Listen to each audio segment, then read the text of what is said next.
नुआपड़ारे हाथी उपद्रव व्यापक धान फसल नष्ट जंगल छाड़ी जनबसती मुहा जंगली जंतु खाद्य अन्वेषण हेउ किंबा द्रुत जंगल क्षय एने जंगली जंतु जनबसती मुहा हेउथिबा देखिबाकु मिलुछि।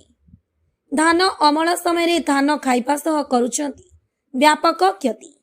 विभिन्न समय नुआपड़ा जिला आखपाख अंचल दिनकु दिन बढ़िबारे लागिछि जंगली हाथी उपद्रव।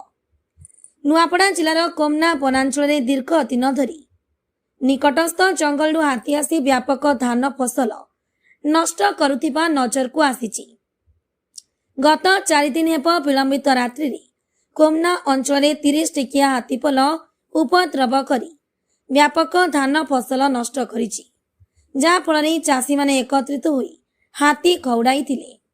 किंतु वन विभाग स्थानीय अंचल हाथी घौड़ाइबा नै आखि दृशिया पदक्षेप न नेबारु चाषी माने धान फसल को हाथी उपद्रव रक्षा करिबा पई अंटा भिड़िछंती।